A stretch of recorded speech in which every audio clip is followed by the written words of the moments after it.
이 영상은 제너럴 매스매틱스 북을 근거로 제작되었습니다. 자연 속의 대상을 만졌을 때 작용하는 촉각이라는 감각은 무엇일까요? 촉각은 피부에 닿아서 느껴지는 감각입니다. 촉각에는 눌리는 정도를 감지하는 앞각, 아픔을 감지하는 통각, 차가움을 감지하는 냉각, 따뜻함을 감지하는 온각 등이 있습니다. 촉각을 통해 통증을 느끼는 것은 대단히 중요합니다. 예를 들어 날카로운 물건이 닿았을 때 통증을 느껴 위험한 상황에서 벗어날 수 있게 합니다. 앞을 보지 못하는 시각장애인들을 위해 만들어진 점자책은 촉각을 이용하는 것입니다. 울퉁불퉁한 점자를 손끝으로 만져서 글씨를 읽을 수 있습니다. 점자는 우리가 일반적으로 사용하는 글자와 달라 점자를 읽으려면 모양을 잘 익혀야 합니다. 오늘날 문명 사회에서 컴퓨터는 너무도 중요한 역할을 담당하고 있습니다. 사람과 컴퓨터가 서로 정보를 전달하기 위해서는 이들 사이에 매개체가 필요합니다. 인터페이스란 컴퓨터에서 서로 다른 기기나 프로그램이 의사소통을 할 수 있도록 도와주는 하드웨어나 소프트웨어를 일컫는 말입니다. 예를 들어 예전에는 키보드로 명령어를 입력해야 프로그램을 실행시킬 수 있었습니다. 그런데 요즘에는 마우스를 몇 번 클릭하는 것만으로도 원하는 작업을 쉽게 할 수 있습니다. 이것은 컴퓨터 운영체제의 인터페이스가 텍스트에서 그래픽으로 바뀌었고 정보를 입력하는 인터페이스가 키보드에서 마우스로 변했기 때문입니다. 인터페이스의 중요성은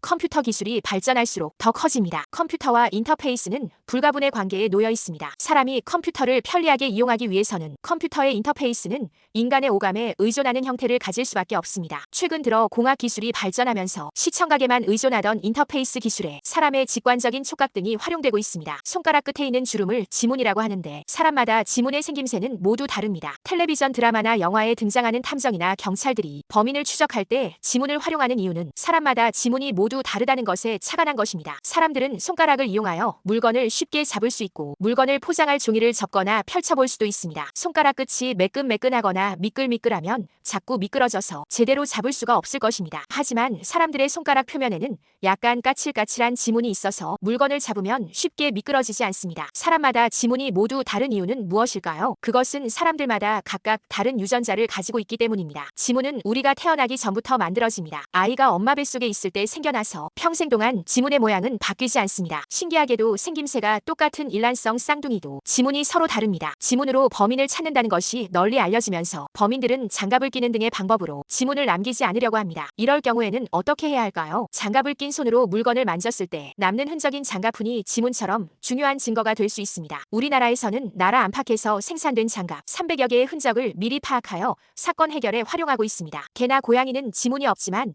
영장류인 원숭이, 침팬지, 오랑우탄은 지문을 가지고 있습니다. 그리고 코알라도 지문이 있습니다. 그런데 사람과 이런 동물들의 지문은 무척 닮았습니다. 지문 자체만 봐서는 구별하기 힘들 정도입니다. 그래서 사건 현장에서 발견된 지문이 나중에 알고 보니 코알라의 지문이었다는 내용의 추리소설도 있습니다. 그렇다면 지문은 왜 남을까요? 손으로 만진 물건에 지문이 남는 이유는 손에 있는 기름 때문입니다. 사람의 피부는 늘 촉촉한 상태를 유지하려고 수분과 기름이 나옵니다. 이 기름이 온몸에 아주 얇은 막을 이루고 있습니다. 물론 손바닥과 손가락에도 기름막이 있습니다. 물건을 만지면 지문에 튀어나온 부분이 물건에 닿게 되고 닿은 부분에 기름이 묻어있기 때문에 지문의 모양이 남는 것입니다. 공작새는 기다랗고 화려한 꽁지깃을 가지고 있습니다. 꽁지깃을 활짝 펼치면 형형색색으로 무늬가 수 놓아져 있는 황홀하고 아름다운 모습이 펼쳐집니다. 공작새가 꽁지깃을 펼치는 이유는 무엇일까요? 첫째, 암컷의 마음을 사로잡기 위해서입니다. 공작새의 수컷은 크고 아름다운 꽁지깃으로 암컷을 유혹하고 암컷은 가장 멋진 꽁지깃을 가진 수컷을 선택하게 됩니다. 둘째, 공작새는 상대방에게 겁을 줄 때 꽁지깃을 사용합니다. 꽁지깃을 펼쳤을 때 드러나는 동그란 모양들은 마치 수많은 동물의 눈처럼 보입니다. 이것을 본 상대방은 많은 동물들에게 둘러싸여 있는 것으로 착각하여 겁을 먹고 재빨리 도망갑니다. 위기의 순간에 몸을 크게 만들면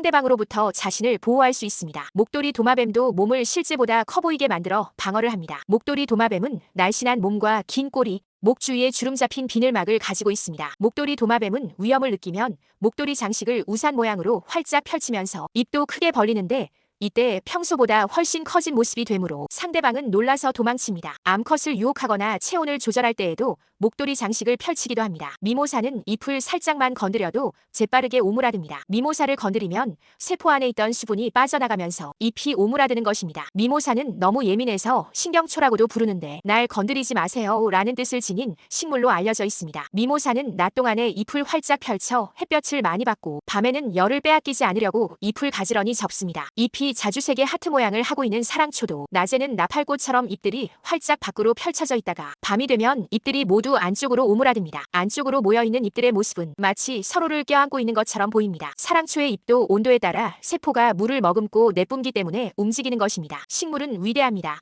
햇빛과 물을 이용하여 스스로 영양분을 만들고 동물에게 꼭 필요한 산소와 영양분도 만들어냅니다. 식물은 동물의 먹이 역할을 합니다. 식물은 동물의 안락한 집입니다. 하지만 식물과 동물은 쉬지 않고 소리 없는 전쟁을 하고 있습니다. 아주 오래전 식물과 동물이 구분되었던 순간부터 식물은 어디에 숨거나 다른 곳으로 도망칠 수 없었습니다. 그 대신에 필사적으로 살아남는 방법들을 찾아냈습니다. 사람들은 신경계를 통해 신호를 빠른 속도로 전달하거나 전달받기 때문에 바깥 세계의 자극에 즉각적으로 반응하고 필요하다면 재빨리 움직일 수도 있습니다. 그런데 뇌가 없는 식물은 어떻게 움직일 수 있을까요? 식물을 직접 키워본 경험이 있는 사람들은 식물이 태양 쪽을 향해 움직인다는 사실을 알고 있습니다. 그런데 이 현상은 너무 느리게 진행되기 때문에 차마 움직인다고 말을 할 수가 없으므로 단지 화학작용으로만 간주되고 있습니다.